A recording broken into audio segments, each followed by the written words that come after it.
Dear students, today we shall discuss the topic forms of power sharing. In the previous part, you understood why power sharing is desirable and the story of Belgium and Sri Lanka.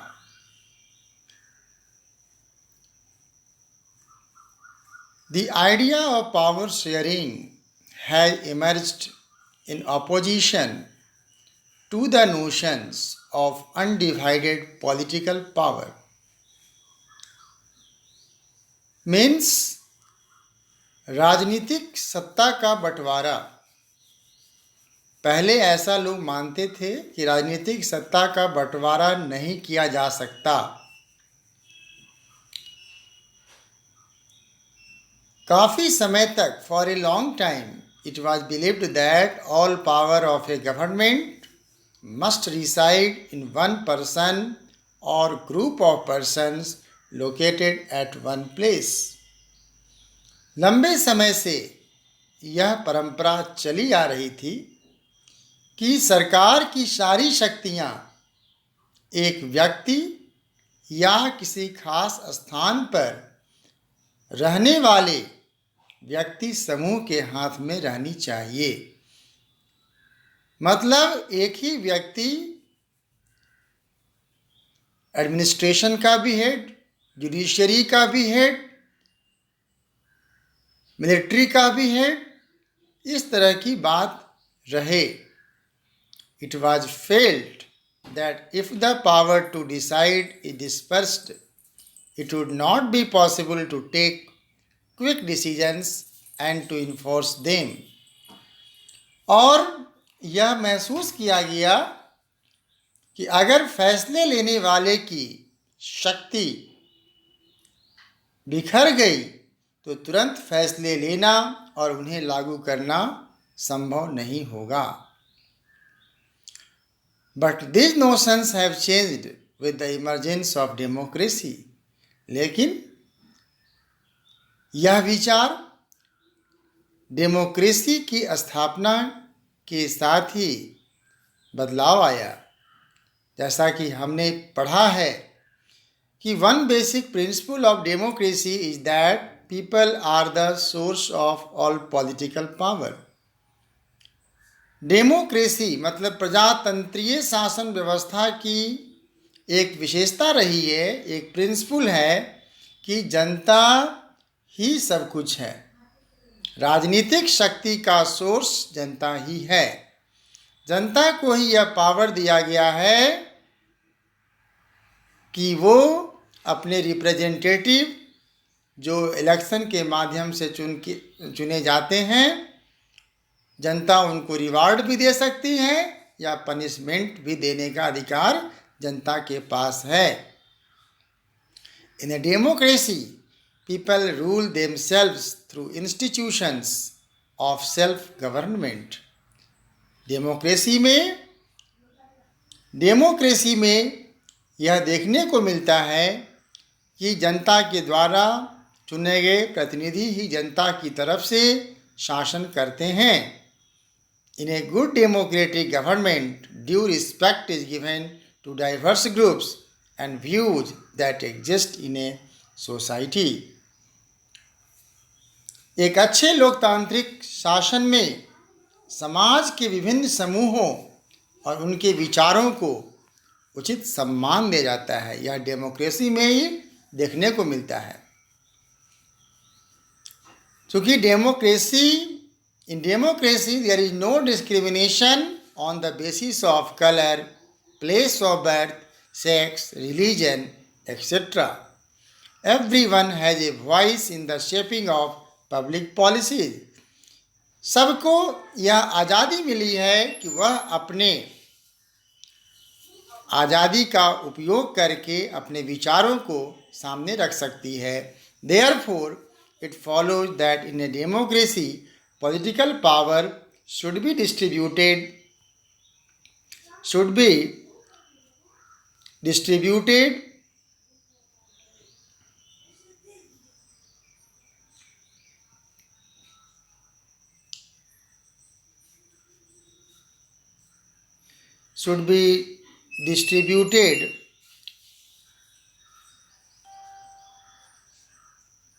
among as many citizens as possible.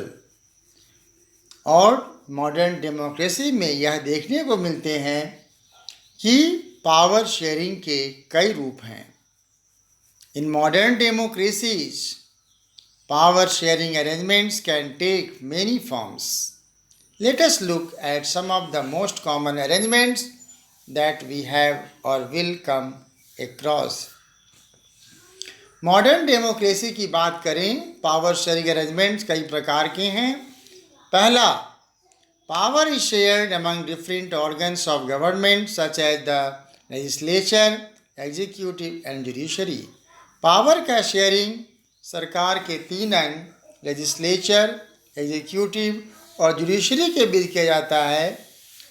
और इस तरह की power sharing arrangement का नाम दिया गया है horizontal distribution of power, जो कि इस तरह के जो फॉर्म्स ऑफ गवर्नमेंट है, फॉर्म्स ऑफ पावर शेयरिंग है, इसमें हर अंग को अलग अलग अधिकार दिए गए हैं. जैसे legislature is the organ which makes laws, executive is the organ that enforces the law made by the legislature, and judiciary makes judgment. Such a separation ensures that none of the organs can exercise unlimited power. इस तरह के जो separations किए हैं organs के बीच, जो power sharing किया गया है, इसके तहत कोई भी ऑर्गन्स को अनलिमिटेड पावर नहीं दिया गया है. Each organ checks the others. प्रत्येक ऑर्गन दूसरे ऑर्गन को की कार्यविधियों को चेक करती है. इसके कारण पावर का बैलेंस बना रहता है इन इंस्टीट्यूशंस के बीच. Last year we studied that in a democracy, even though ministers and government officials exercise power, they are responsible to the parliament. पिछले ईयर आपने पढ़ा कि डेमोक्रेसी में यद्यपि मिनिस्टर्स और गवर्नमेंट ऑफिशियल्स होते हैं तो उनके पास पावर बहुत सारे हैं, लेकिन वह पार्लियामेंट के अधीन रहकर शासन करते हैं.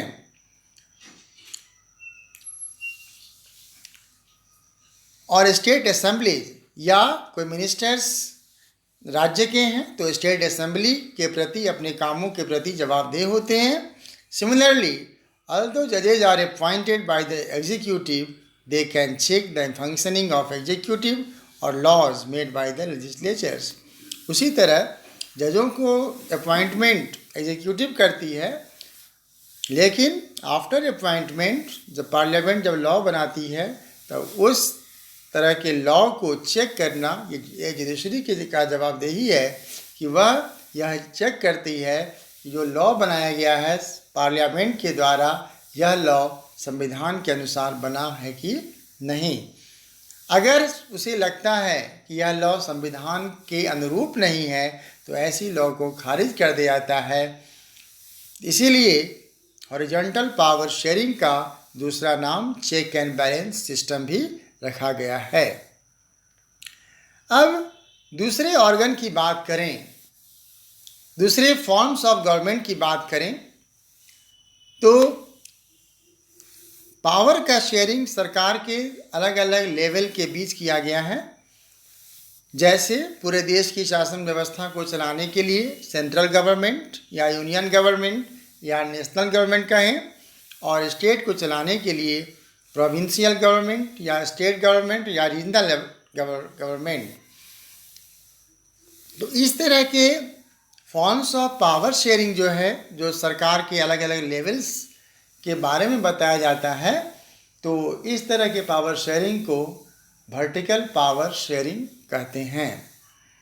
और अपने भारत देश में 3 टायर सिस्टम बनाया गया है। जैसे एक तो सेंट्रल गवर्नमेंट हो गए, दूसरा स्टेट गवर्नमेंट और तीसरा लोकल प्रॉब्लम्स को डील करने के लिए लोकल सेल्फ गवर्नमेंट बनाया गया है, जो 3 स्तर पर विभाजित हैं। सबसे लोवेस्ट लेवल की बात करें तो ग्राम पंचायत, दूसरा ब्लॉक समिति और तीसरा जिला परिषद। वर्टिकल पावर शेयरिंग का दूसरा नाम फेडरल डिवीजन ऑफ पावर माना गया है। जैसे आपने पढ़ा बेल्जियम में सेंट्रल और स्टेट के अलावा वहाँ पर एक तीसरे स्तर की गवर्नमेंट बनाई गई थी जिसका नाम कम्युनिटी गवर्नमेंट था, जो लैंग्वेज के आधार पर बनाया गया था। तो सरकार के लेवल्स के बीच जो पावर का शेयरिंग किया जाता है उसे वर्टिकल पावर शेयरिंग या फेडरल डिवीजन ऑफ पावर कहा गया है। तीसरे पावर शेयरिंग का तीसरा रूप जो हमें देखने को मिलता है वह है कि पावर में also be shared among different social groups such as the religious and linguistic groups. Community government in Belgium is a good example of this arrangement. Power का शेयरिंग समाज के में जो भिन्न भिन्न तरह के ग्रुप्स होते हैं उनके बीच किया जाता है। जैसे यह ग्रुप हो सकता है धर्म के आधार पर बना गया हो या भाषा के आधार पर। जैसे बेल्जियम में भाषा के आधार पर जो गवर्नमेंट बनाया गया था उसका नाम कम्युनिटी गवर्नमेंट रखा गया था। In some countries there are constitutional and legal arrangements whereby socially weaker sections and women are represented in the legislatures and administration। कुछ कंट्री की बात करें तो समाज में जो सबसे कमज़ोर वर्ग के लोग हैं उनके लिए विशेष तरह की व्यवस्था कराया गया है। कहने का मतलब एक अलग तरह के पावर दिया गया है, जिसे हम दूसरे शब्दों में कह सकते हैं रिजर्वेशन का प्रावधान। तो इसके तहत जो रिजर्वेशन कैटेगरी में आते हैं उनको सरकारी जॉब में एज रिलैक्सेशन की बात कही गई है। तरह तरह की सरकार के द्वारा कई सुविधाएं उनके लिए प्रावधान, कई तरह की सुविधाओं का प्रावधान किया गया है। विधानसभा में उनके लिए सीट आरक्षित हैं। तो इस तरह की जो पावर शेयरिंग है वह भी डेमोक्रेसी में हम कह सकते हैं कि समाज में हर व्यक्ति को जीने का अधिकार दिया गया है और यह एक तरह का एक अच्छा प्रयास है जिसके तहत समाज में कमज़ोर वर्ग के लोग भी अपर क्लास की तरह आगे उठ सकते हैं, उनका भी अपलिफ्टमेंट हो सकता है। लास्ट पावर शेयरिंग की अगर बात करें तो power sharing arrangements can also be seen in the way political parties, pressure groups and movements control or influence those in power. In a democracy, the citizens must have freedom to choose among various contenders for powers. Power sharing arrangements हम देख सकते हैं political parties के बीच किया गया है, pressure groups के बीच और मूवमेंट ग्रुप्स के बीच, जो पावर का उपयोग करके तरह तरह के डिसीजन ले सकती हैं। डेमोक्रेसी में हम जानते हैं कि सिटीजन्स को यह अधिकार दिया गया है कि वो पॉलिटिकल फ्रीडम दिया गया है कि वो अपने रिप्रेजेंटेटिव को चुन सकें। उसी तरह पॉलिटिकल पार्टी को अधिकार दिया गया है कि वो चुनाव में लड़ सकते हैं, जनता से वोट मांग सकते हैं, तरह तरह के प्रॉमिस कर सकते हैं। In contemporary democracy this takes the form of competition among different parties. जैसा कि हमने पढ़ा क्लास 9 में कि there are 5 minimum conditions of a democratic election. Firstly 1 person 1 vote 1 value। Second there should be something to choose, मतलब 2 या 2 से अधिक तरह की पार्टी होनी चाहिए जिससे कंपटीशन हो, तभी वो कंपटीशन अगर होगा तब वो डेमोक्रेसी मीनिंगफुल माना जाएगा। तो इस तरह की कंपटीशन जो होती है उसके तहत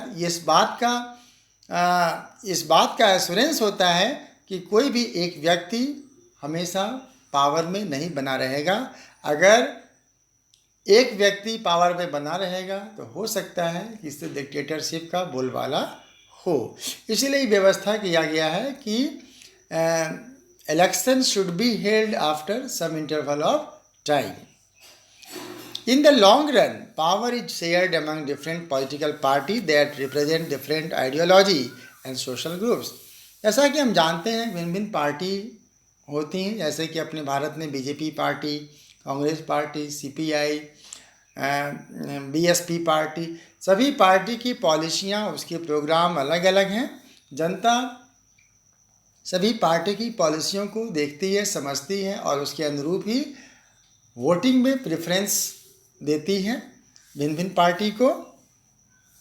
Sometimes this kind of sharing can be direct when two or more parties form an alliance to contest election.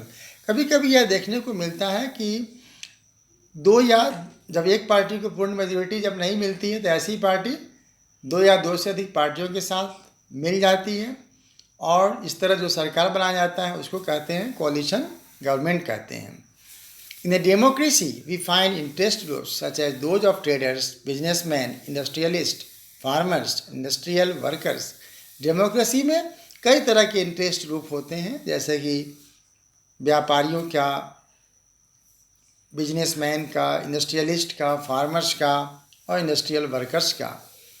They also will have a share in government power. सरकार जब कोई निर्णय लेती है तो ऐसे इंटरेस्ट ग्रुप के निर्णय का भी सम्मान सरकार करती है।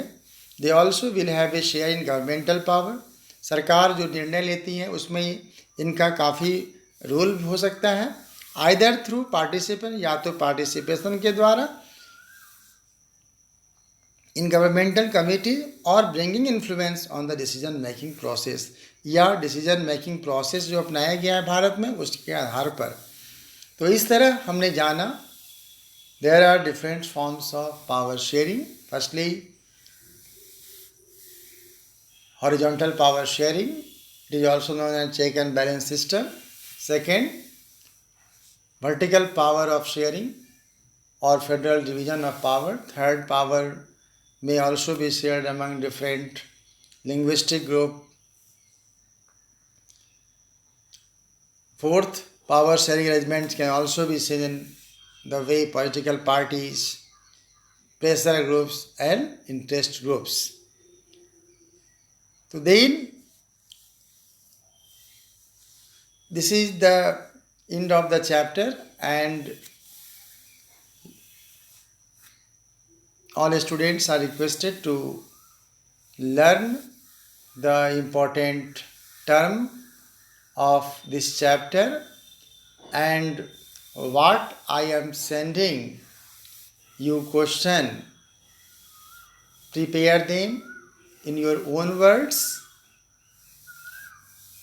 in the next class. Thank you.